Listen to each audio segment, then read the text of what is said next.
Brought to you by Paranormal Inc., right here on WLFE DB Radio.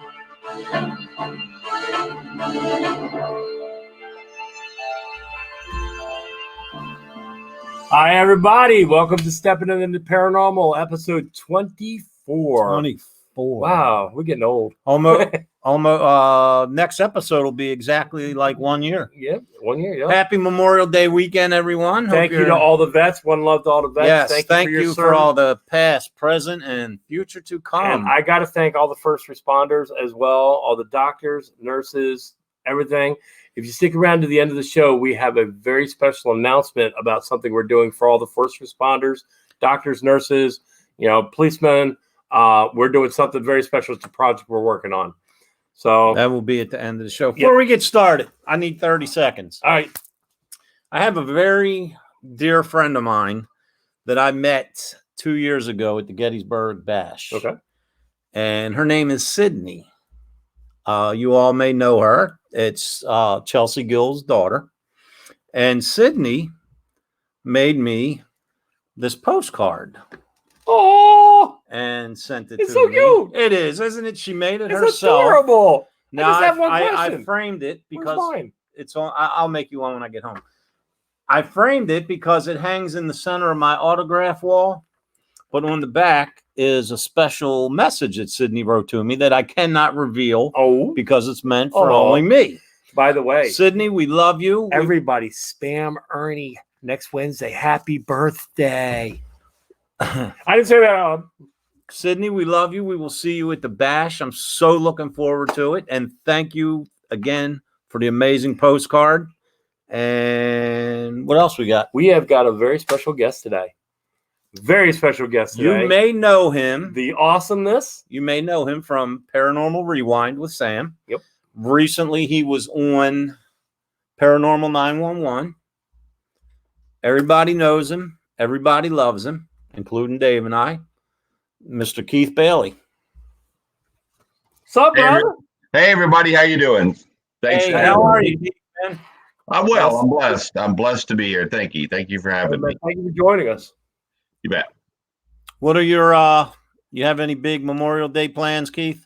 Well, actually tomorrow spend time with the family, my son Chase and be here. Actually, we're going to be going over some evidence. We just got back today from a residential case and some amazing things that we actually were able to record there that in my 20 years in the paranormal I've never experienced. So we got to go back through and indeed see what we were able to document. If one more time, take a breath over it and say, yep, that's what it is. It's amazing how a case can turn just like that on a dime. And going down a path. And the next thing you know, you mentioned something else and everything you have for equipment, data loggers, everything just lights up. And it's like, that's what we were looking for. Keith, we can definitely vouch for that. We can definitely relate to that because there's been so many times that we'd be at a location dead as a doornail, and it's starting. The activity's starting to increase, and then out of left field, it just goes nuts. It goes complete. The investigation turns completely to the exact opposite of what we thought we were in contact with. Amen. Correct. I sit there. We had obviously done it special for during the night, and it got everything during the day set up. I start out a very wide net when I start an investigation, and then I get to be to where I have something kind of called, and I get this Grant kind of taught this to me, and so did Brandon Alvis. Kind of a cathedral set up to where we bring it in just to like a living room. And I will tell you the things we were experiencing in that living room and we're able to document and just, I'm still like speechless. Wow. And where were you at, Keith? I was in South Texas at a residential case, and with some folks that were actually from the kind of East Coast. They had reached out to find an investigator here in Texas. So I was able to call these folks and then have some closed circuit TV documentation sent to me. I looked at it and I was like, yeah, I see what you have. You that's called a full bodied apparition you have on closed circuit TV. Wow. And then I just got there, and then not only did we experience that, but we experienced some other things, and I'm like, wow.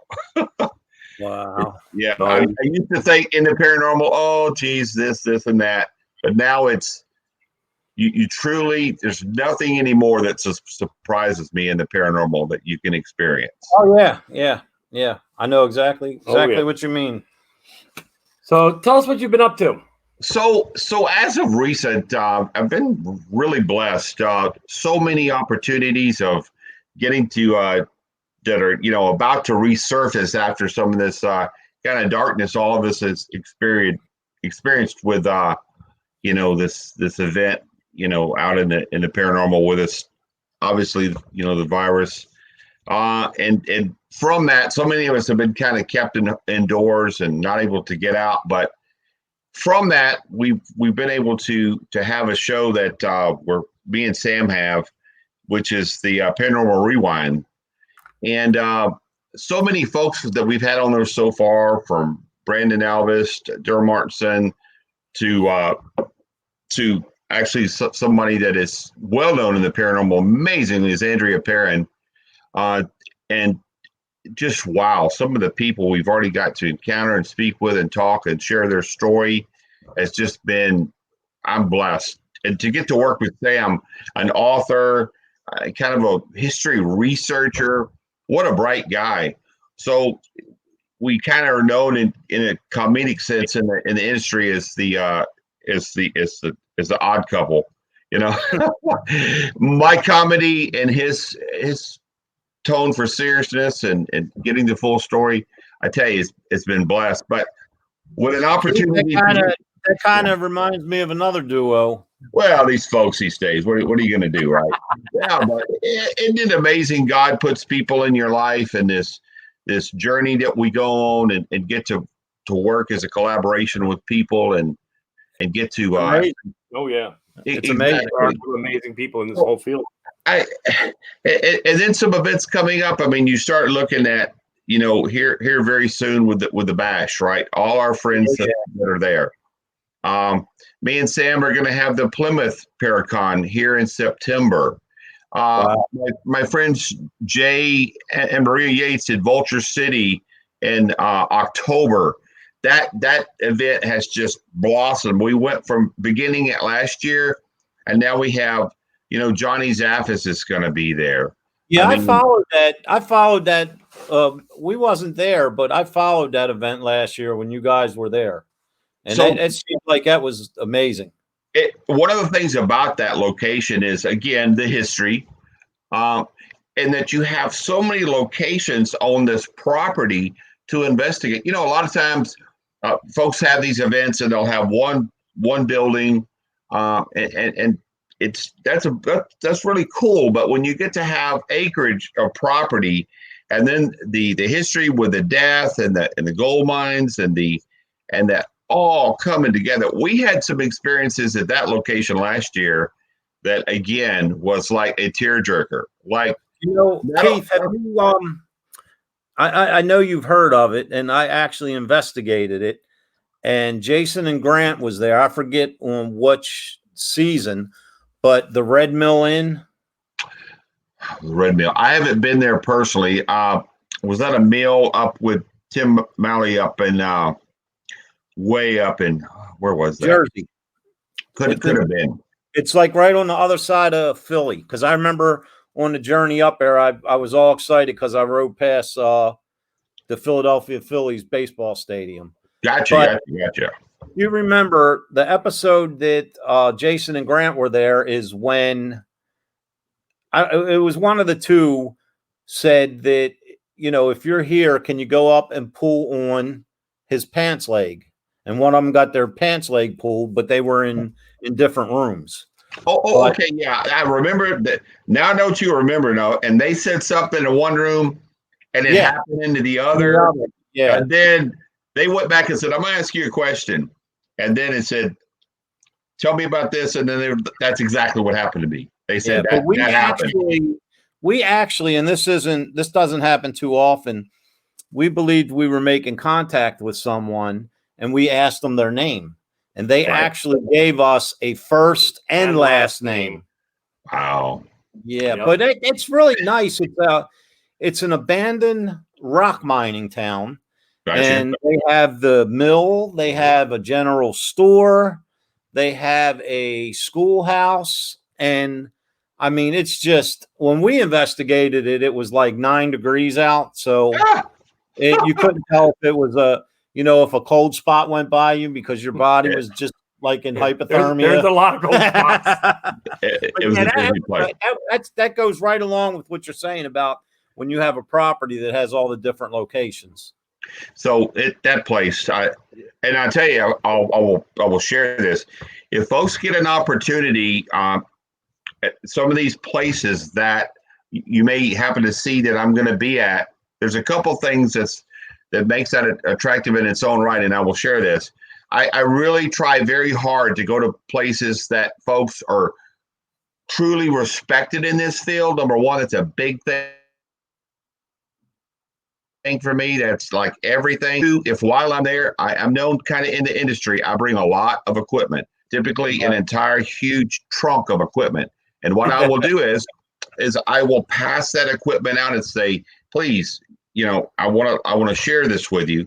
And then they may say, well, I've seen it on TV, but how does it work? And then I'll go through and explain, and I'll let them experience that amazing moment when a meter goes off, and I'll ask a question, and then it lights up, and they're like, oh my goodness, that's special to me, because these are people that may be the next paranormal investigators in the future, or they move. Right. And so that in its purity is a part of where the Paraunity is. People come who are kind of viewers of the paranormal, and they love it, and they have so much joy for it.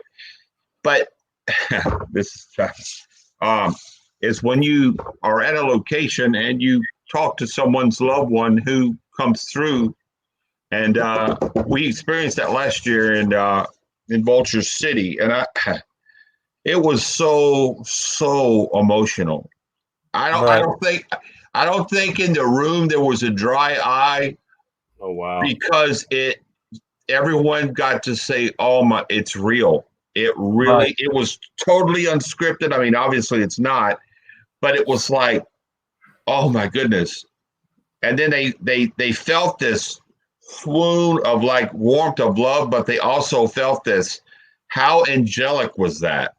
Right. That loved one came through and gave those words, "I love you," and maybe that was the words they didn't get to say before they passed. Yeah, exactly. And then you go, okay, I got to take a breath. I got to sit down. And it just, what an impact. Yeah. So that, that's why to me, it's so special to get to do that and share that love for that. That's a big thing for me. Big thing. But so what I also, like when we speak about this stuff and, do a seminar or whatever,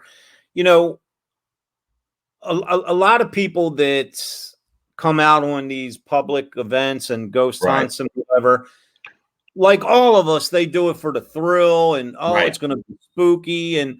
But you have to keep in mind too, if we get called into like you were last night, a residential case, your first priority is to help the client. But in reality, we have to do this as well to help the spirit. Yep. That's a good point. So as I get that phone call and they reach out and we start communicating, one of the first things, of course, after being a firefighter for 30 years, is that I need to know, all right, so it's some 3 W's, is what is going on, where is it going on, and I have to figure out the why. Why? So it's like it's kind of like you're a paranormal dispatcher. Yeah. You know what I mean? That's a good point. You take this. So as I ask that, I say, first of all, do you feel safe? Or do you feel safe in the home? And they're like, I do. I'm seeing some things. We hear some things. And then they go get the closed circuit TV cameras. and they capture something, and then that just adds to, okay, we certainly have a case. So, and that's when you get to say, okay, so here's some things for preparation I need you to do pre-arrival. And then when we get there, we kind of have that part of it. You feel as you walk up to this building or this home, and you start to feel that inviting feeling. The spirits like, come in. I've been needing you to come here for a long time. I have to get something to you, and this is what we experienced, this weekend. So it was like, wow. Did you get a second to look at those 3 videos I sent you? I did. So good point. I'm so glad you brought that up. So another thing I got to be known as, people in the industry as well, a better thing I'm known for is they call me the orb guy. So I've done some research, which that's a big thing I do in this industry as well, going out, contrast things back and forth, the validity, the possibilities. And so I recently wrote an article with Alex King in Living Paranormal magazine, which Daryl Martinson and stuff is all a part of that. And light anomalies is something that is a big up and coming thing. Even Brandon Alvis, who is a dear friend of mine, I love him to death, such a great guy on Ghost Hunters, that we've even kind of talked, is that light anomalies is something that's kind of been pushed to the curve. It's dust, it's bugs. So Absolutely. That being said, there's been some things that recently that have been sent and out there that you look at them and you can tell it has no wings, and dust doesn't have those attributes to it, right? My friend Mike Catching in Galveston, at a store he has, where they had a horrible hurricane in the 1900s. His building was used at that time for a hospital, a triage building. So you can imagine the death that happened in that building by the hundreds of people who died instantly in that town. So he actually was able, on a closed circuit TV camera, document an anomaly that literally the way this, and I put it out there and we shared it on social media, the way this anomaly just walks down the aisles and then purposely stops at a counter, and then it moves to the next aisle with a purpose. Now there's some things you look at that. It's with a purpose. It has a movement that's self-propelled by its own emitting energy. It's light. It then is able to go in directions against a grade of a current, like wind. If there's an HVAC system, all right, dust doesn't do that. It doesn't have enough propulsion to do that. And then, of course, in the dark, when you can see these anomalies with your eye, dust doesn't have that attribute. Now, a bug will, but it doesn't emit light. No. So, that being said, the paranormal, para is by the side of, normal is a base, your foundation. When you look at that, you can't help but be able to argue this is, in fact, not normal. This is paranormal. Right. So I express that to people as they send me a lot of different pictures, anomalies, recordings, and I diligently go through and I'll study them. I'll look, go back, and I'll say, okay, so this is what I feel. And that's one of the things I always tell people as well. When someone is at a location and they experience that very personal event, other people should be so much more kind as to not go out there and tell this poor soul that that's not paranormal. That's not what that is. It's not that. You were not there. That's the first question I ask. Right. Were you there? Well, no. Okay, stop right there. You weren't there. You did not. You cannot tell this person that very personal experience that they felt at that moment, if was not something paranormal to them, right? You should not do that. You shouldn't do that, because you can say something to the effect of, this is what I think it is. This is what I think it might be, but I can't say yay or nay. And that's what I do in a lot of the pictures. I can't say yay or nay. And the thing is, if a certain occurrence brings some sort of closure or warmth to that person. Thank you, Ernie. I hate to use the term, throw them a bone, But if that's what they needed, and it's something you can't figure out, and you help them, let them accept that and have that. They experience something so special to them. And I've even had them send where they said at the same time, in or about the same time, that when this anomaly went by, that they received an EVP that says, "I'm here," or "Here I come." Right. No. Then you start to say, okay, so at this time on the camera, 2130, you captured an anomaly. At this time, you had an EVP. You had an EDI, data logger temperature drop of 5 or plus more degrees. So it's really, in the paranormals, we know that it's not that it's just one thing that's paranormal. It's multiple things that contribute all to the big picture that we can maybe say, okay, that's paranormal. Right. Well, we have a Facebook user who put through in a comment that says, yes, but water particles can reflect light as well. I've been working with CCTV for 20 years. Okay, that's all right. Let's visit that. And thank you for putting a question. That's true. You have to look at, now I've been a firefighter for 30 years. I graduated from college. I graduated from the National Fire Academy. We did environments inside a closed environment, confined space, with multiple forms of captures of evidence of steam, particles, different temperature layers, and the bits. I'm also a photographer, videographer. I will tell you that in a building where you have a moisture or some sort of a density, right? So that's being said, those particles, how much does it weigh? How dense are they? What? All right, if it has a density and it's heavier than air, it's not going to self-suspend in that environment, right? Okay, so you have to think. They may have that, but do they have their propulsion? Do they have the self-emitting light? Are they tied with also at the same time an EVP with a pressure drop? Okay, I'm sorry, but I'll be respectful. But do those particles give EVPs? Wait for it. Wait for it. I didn't think so. So, okay, I get that. I know, I understand.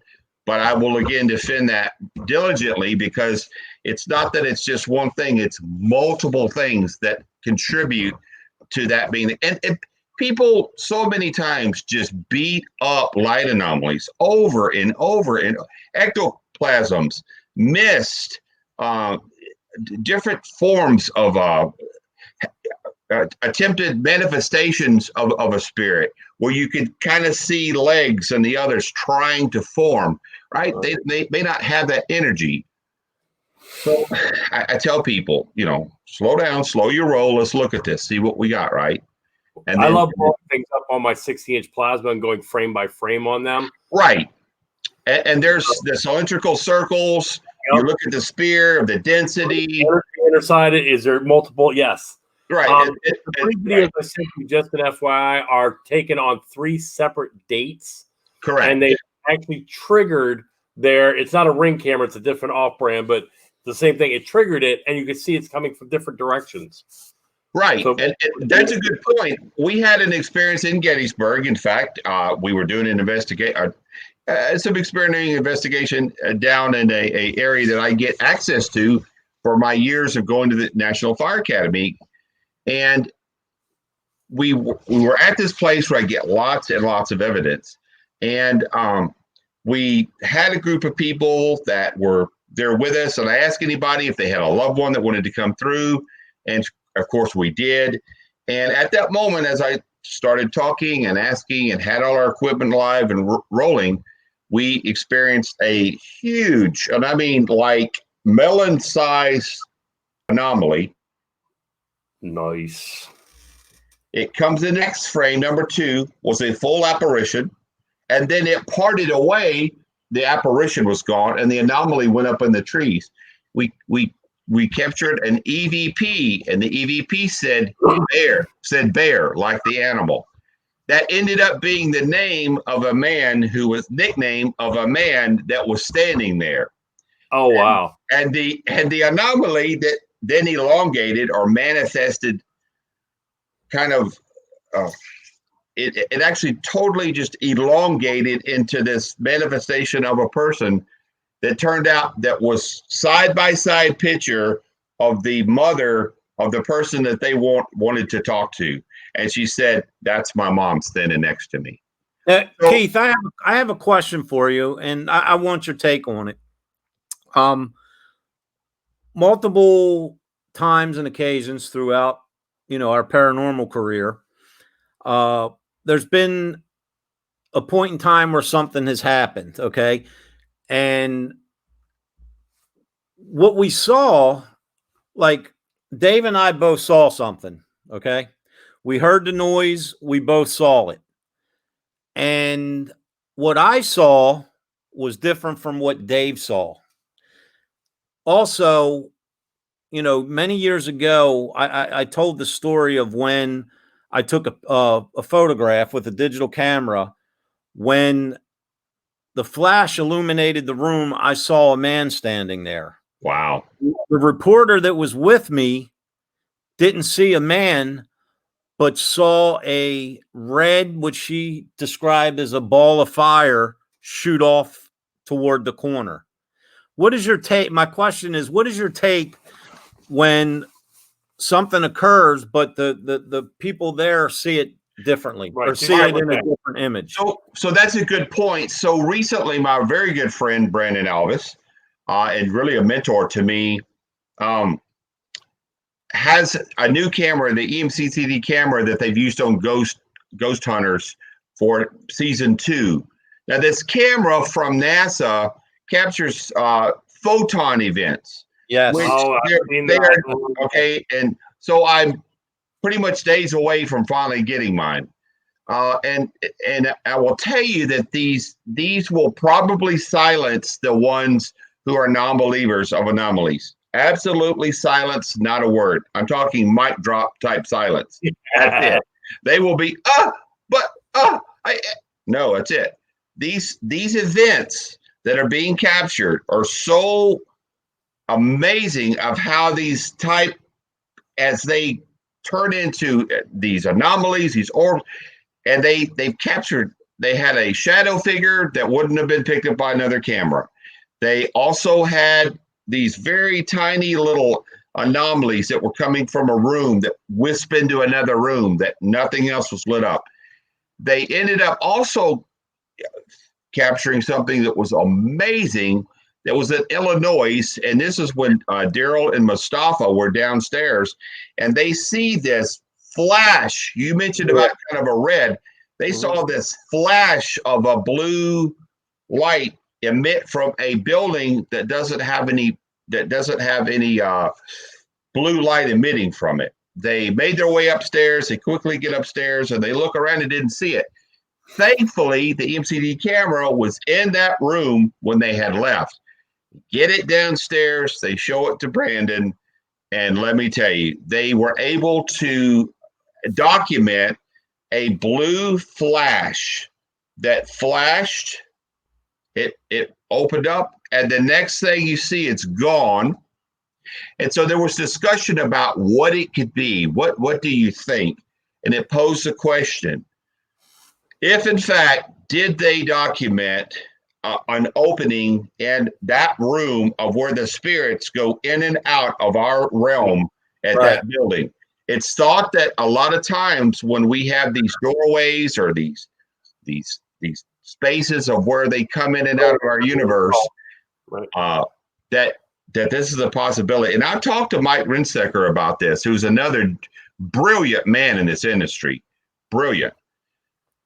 And he says, Keith, that's a good point. You bring up a good question. Are there places to where in our universe that there is that specific doorway of where it opens? It's thought that Bigfoot could be that way because he disappears. Does he make his way back to a place where he just vanishes? UFOs, aliens, spirits. I don't think there's some things in the paranormal we are actually meant to find out. Now, exactly. What you say? What is it?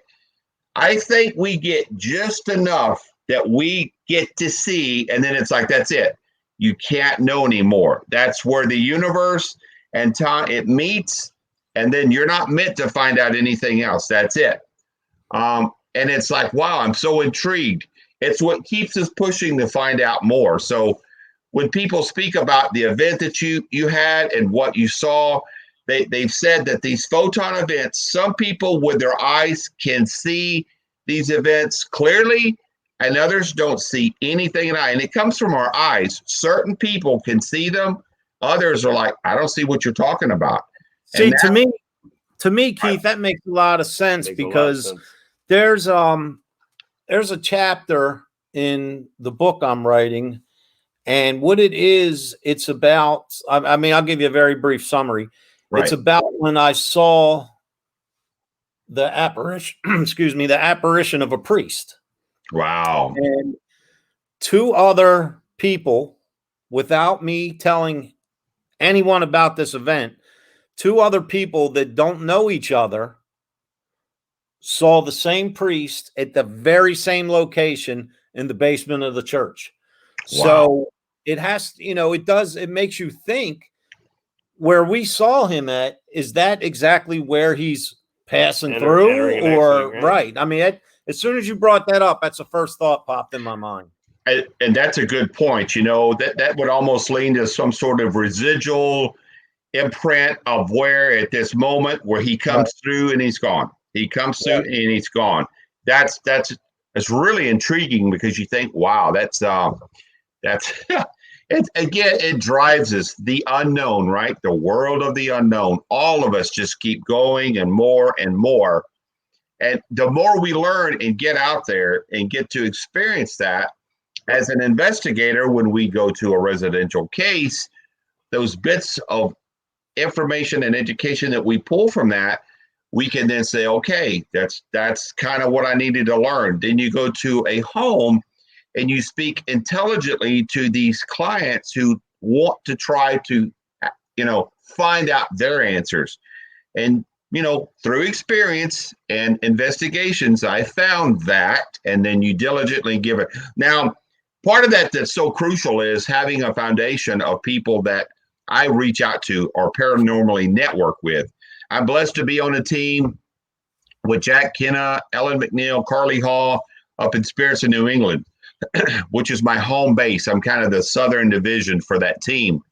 And Jack has years of investigation. Ellen McNeil, years of being out there. Carly, a very young, brilliant young lady that's also has her clairvoyancy. Sweet little soul that they can tell me about. Well, Keith, this is kind of the way of what I've experienced, and this is what my thoughts. I take that information and I input it into my random access memory, right? And I sit that there. Thank you for, and then, so each person I think in this field and industry, what's so amazing is each discipline of a demonologist, a researcher, an investigator, clairvoyant, psychic, we kind of can be able to work with and then utilize that in an investigation to help the client, which is all it's ever about. That's it at the end of the day. Simple and pure, to help others. That's it. Think about it like this, like you were saying, we gain so much knowledge and evidence as the years go on and the cases go on. Right. But you said, I don't remember your exact words a moment ago, but do we really want to find everything out? And the way I picture it, imagine a huge tree, and you're going to climb this tree. You start climbing the tree, and you get to a base where you're off the ground, and you can settle for a moment, and you say, okay, I've reached this point. Right. But then when you look up, it just goes into a million different directions. Do I want to climb this way? Do I want to climb that way? And what's being above the leaf cover? What do I see? Each time it throws you in so many different directions. That's reminds me of the case this weekend. You down that path, right? This path we go on, we kind of typically have a template that we go by, and you start out at the base of the tree, you start upwards, it then starts to branch. Yep. And as you go down those branches, you get to say, okay, I've kind of found out what I found out there. And then now you go to the twigs, you go maybe down to the next one. Yep. But then you're looking for that one moment to where you've asked, you've interaction from the spirit, And sure enough, finally you get that. That's it. That's who I am. They don't say, don't you get it? It's me. It's Bob. We were friends at the golf course. You finally get that moment that you get that EVP, that data logger interaction, changes pressures in the field. And then sure enough, that's it. And then once you get that nugget, you then build on that. Okay, Bob, great. It's you.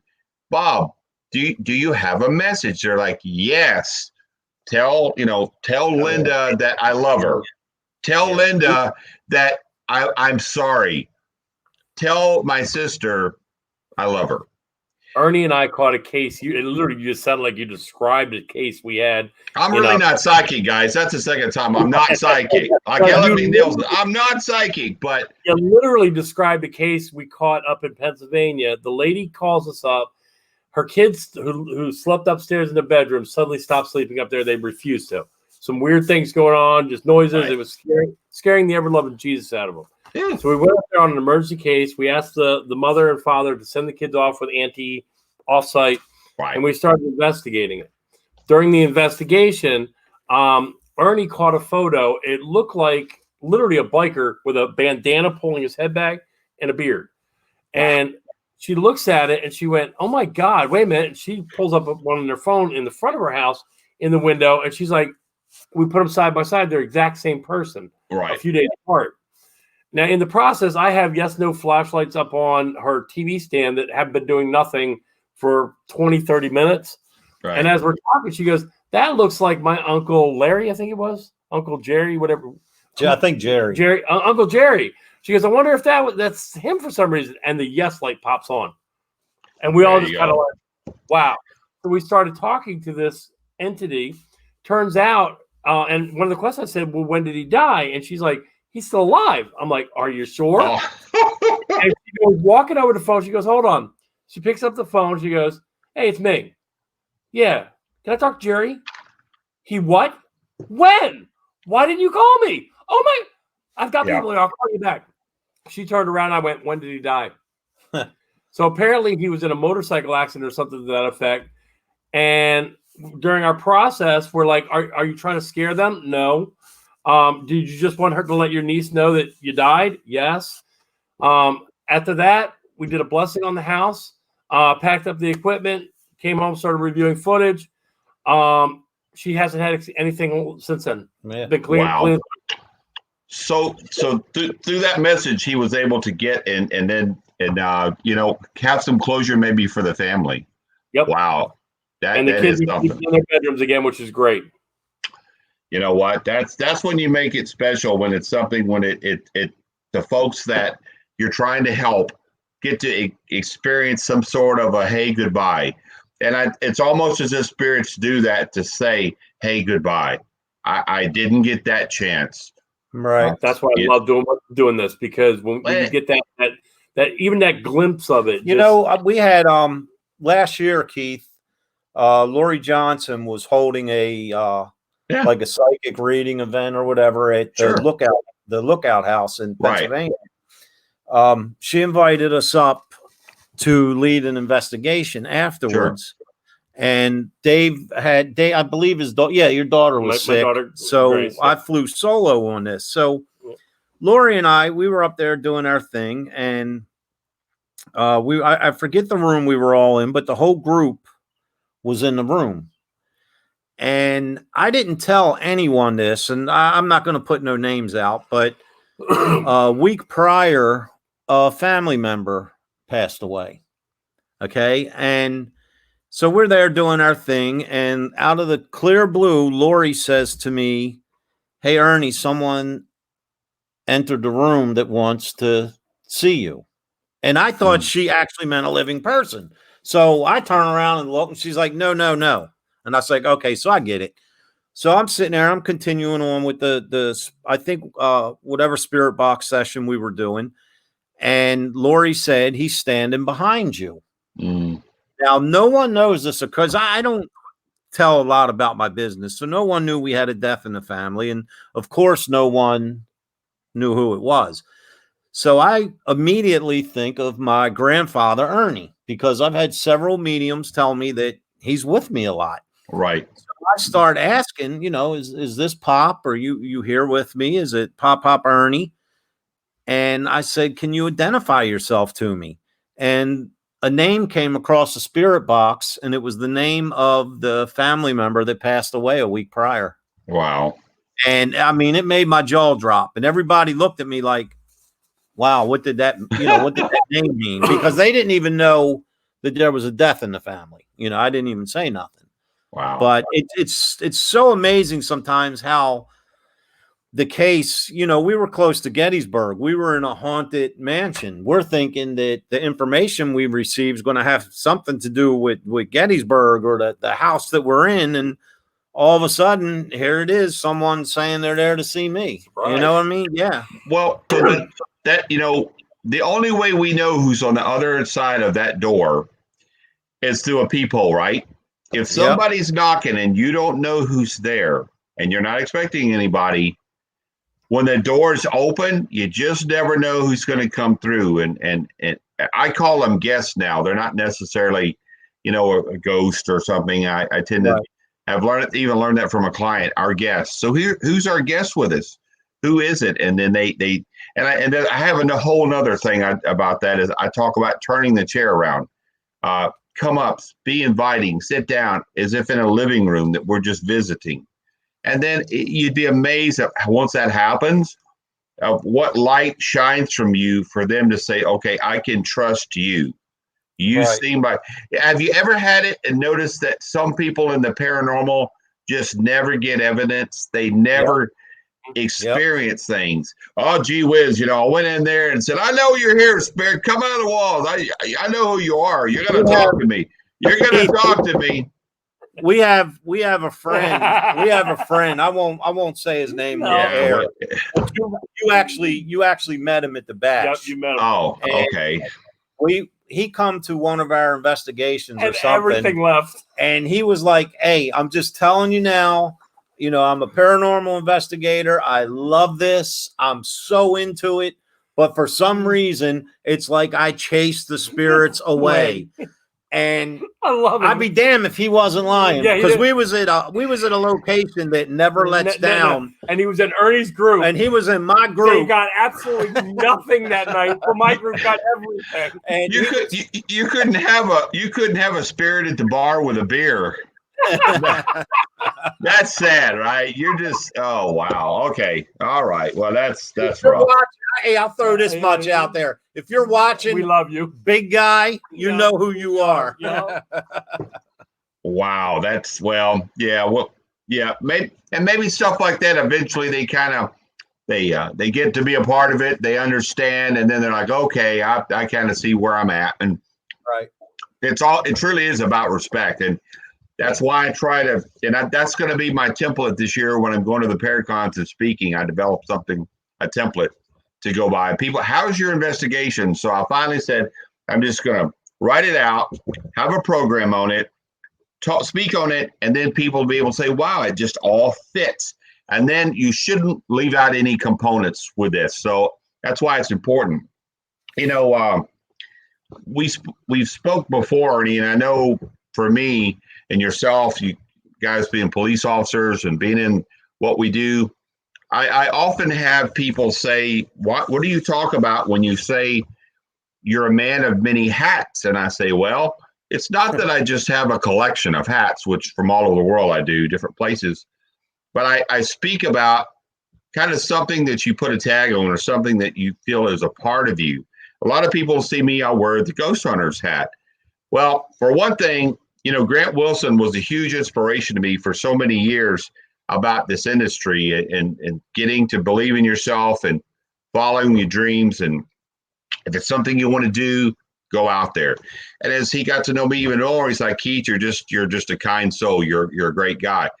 And I started realizing if I could imagine that on every investigation, Grant Wilson himself is standing right beside me and watching what I do and had that mentality of kindness, I should probably never go wrong in an investigation on having a kind soul. It's like he's right there. So I wear the Ghost Hunters hat a lot. Another thing people may not know about me is I'm a drummer. You know, DW stands for Drum Workshop. I've been a musician.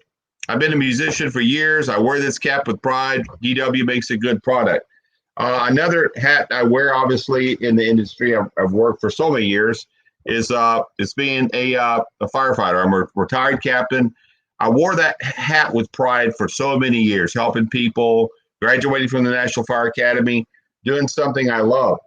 Another hat I wear is a hunting cap. I've been an outdoorsman now for, oh Lord, since I was 6 or 7 years old. Big outdoorsman, love to hunt. I travel abroad. I love to hunt. But one of the most prideful caps that I wear is this one right here. And it's given to me by Mike Casey. He had it made. And on that cap, he had this name embroidered. So you should be able to see. Nice. Yeah. Very nice. So on that cap is my name. But you think about it, okay, it's your cap, it's your name. You know, one of the things I speak of so much is about your reputation. Your reputation. You know, you can work a lifetime to build a good reputation. And in very short time, you can lose that reputation by acts of unkindness, untruth, deception. And once you do that, you're going to own that for your life. This is an industry, as we well know, that we work together. We believe in para-unity. We pray about it. We ask that people would do it. But at the same time, when you do that and you do have unkindness in your heart and you do something that's so sad and deceitful to others, that's going to haunt you, if not basically have you to where you will not have an active role in the paranormal. Exactly. We look out for each other. Arnie's where you're at, you know, and Dave, you're where you're at. People are where we're at in this universe, and we're always. I would know that if somebody asked me about Ernie, hey, tell me about Ernie. What's that guy like? Let me tell you, I could right now say that guy be the same guy I sit at a bar with, have a beer, break bread with, have fun.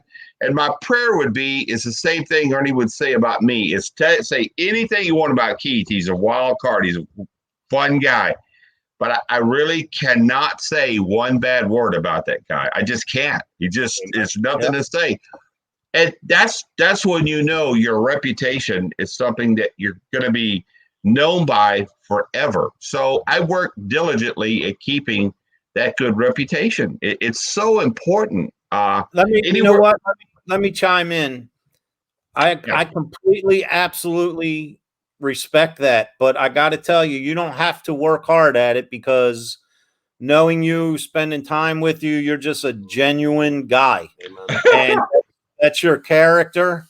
And I honestly can tell you that I don't think it'll ever get broken. So you don't really work at it, man. It's natural. I tell you what I've done is I wear my heart out on my sleeves, and I'm such a giving person that sometimes people take my kindness and then will run with it, and certainly I find myself being where I've given something and then it's just been abused. And thankfully I have folks like, you know, Jack Kenna and Ellen McNeil that say, Keith, I told you, my child, you have to be very cautious about who you open up to and entrust, and then you put your name or your brand on, because once something happens that's of the darkness, the light can go away. Yep. And I've learned that as a recent, I will tell you it is a lesson I will never, ever, ever forget. And thankfully, I have a nice group of people now that we are sitting down talking about some plans for the future. And we've all been affected by this darkness. And I will tell you that we're going to move towards in the light and say, you know what? Sometimes God lets us fall down a little bit just to stand up and be bigger and stronger when we come back. Absolutely. And you know what? It's okay. And that's why I say I have peace in my heart. All things in life come back in some sort of full circle. And that's exactly what we say. That's right. You and I discussed that on the phone last week. And what Dave's getting, you just brought us into our announcement. We have an announcement for everybody, which is, you gave a perfect segue, so thank you. And about it. All right. So Ernie and I are involved with a paranormal Relief project. What this is it's a project that's going to be going May 1st at a whole bunch of locations across 2021. A whole bunch of locations across the United States that's exclusively for policemen, firemen, doctors, nurses, any of the healthcare workers, anybody that's out there now in this pandemic working. Yep. That is an enthusiast of the paranormal, wanted to go on an investigation. Yep. We have venues all across the country, including England. Yep. That are opening their doors, and for a set time where it's going to be one simultaneous paranormal investigation. Paranormal Unity family. Yes. And it's free to those first responders and one individual family member to come with you. Right. So the places that would charge a lot of money for the venue are doing this free for us. Right. And this actually, I got to give a shout out. Our friend that we had on a few episodes ago, from the Paranormal Help Desk, Tori Smith. She's actually a nurse. Yep. So she's at work right now. But she came up with this idea, Keith, that she just wants to give back. Yep. So, for all this horribleness that she's seeing and witnessing, right? She wants to give back to the people that are out there, throwing their life on the line in this crazy time. Yep. Wow. So that's what she came up with. She contacted us along with a few other people, and it's going good. We're way ahead of schedule. Yep. You know what I mean? We got a whole year to prepare. We got a lot of places joining in and are happy to participate. So that's more than special. Wow. Yeah, we're actually we're working on getting to broadcast to the Paranormal Warehouse. We have not confirmed that yet, but we're still working on it. Well, you got a great guy there with our guy, right, Daryl? I mean, yep. What a guy! I mean, Yep. So each location, we've already set the technical stuff up. We'll be using, just like we're using right now, StreamYard. It'll stream into a very special location, and then that'll go out to a multi-venue at that point. And for that event, myself and Dave, and it looks like Mike King's going to travel with us. We're going to be at the Malvern Manor in Iowa. Yeah. With one of the owners. You all know him from G Crew, Josh Hurd. We're going to be investigating the Malvern Manor. That's where the headquarters is going to be. That's where Tori Smith is going to be. Well, it's not like I need to be there in Iowa. That's the time. That's the place. Hey, come on, man. Come on, bro. On the flight. I need to get the dates and I'll get it all set up. Well, set your dates and times. Make sure you're there with us. Come on. I'll bring a lot of equipment. That's always fun. Well, if you have that photon, dude, my went to about right here when you said. Well, I am. I really, you have to have it for me, because some of the research I want to do eventually is so much geared towards that, and it's a must. I'm like, just dig deep, reach down and do it. Just pull up my boots. Just to alleviate any confusion, and I guess this comment is directed directly toward you, Scott Porter. Yes, I will be flying. I don't know how. Wednesday, Keith, I am going to be 51 years old. I have never been on a plane. Ever. I have a serious phobia of flying. But I'm going to fly to Iowa in May. Yeah, I would say that the whole thing about that is that they make these aircraft to where, you're just it's so simplistic for these pilots of how, and it's really just a matter of just getting over that whole point of, maybe take off and you get a little turbulence. But once you get through it, you're with people you love and they're with you, you'd be surprised how you put on some music, sit there and relax. Yeah. I don't know, man. I can't even think. We're so far ahead. That's why I guess I agreed to fly, but I'll deal with it when the time comes. Yeah, you'll get you there. We'll make it happen. Hey, quick couple shout outs, man. Brandon Johnson from Twisted Paranormal. What's up? Brandon. Also, Keith, a few minutes ago, Cody from Taps wished us and you. Oh, Cody Ramirez with my. Oh man, yeah. What a guy. Yeah. So we've got Bob in the room, Tina Marie Williamson, Cody's in the room. let's see, going back, just trying to go. I've been posting comments as we going. Brent, Emma. Oh, hi, those two. Very sweet people. But we're because see, we're broadcasting on this new network thingy here, and I haven't figured the old way out yet. Now we're on a new one, so I'm a decade behind. But Bob Bernal said bring chewing gum when you fly, and that's got to do with the pressure differences when you get up and your ears pop. But yeah, well, you know what Mike King suggested? Scotch. No. Me and Dave and Mike King, we ride motorcycles. Mike wants to ride our motorcycles there, but that's a 17.5 hour. I don't know. I don't know about all that. I know that's kind of man. That's a long ride, man. That would be. Could you imagine long ride at that? But hey, flying is something you eventually just get there and do it. Once you're there and done it one time, you're like, okay, I'm good. I've done it. The only thing I'm worried about is all my equipment. So that's the only thing I'm worried about. Well, we're gonna have to scale down and take the necessities and see what maybe Josh has up there or whatever. We'll just have to. If the EDI data logger's a 5-in-1 tool. If you look at it, Syntex Paranormal EDI Plus data logger, great tool. A really good little voice recorder, and then certainly something maybe for pictures to get just burst session photos. I have an entire DVR system with that's portable in a transport case. That's a hard case. So I have 2 full hard cases and a backpack that I usually bring. Well, this room that I'm in is the paranormal room. Around, back, behind, trunks, cases, cameras. It's because, it depends on the case. If I'm going to meet up with somebody and some things I know they don't have, I bring them.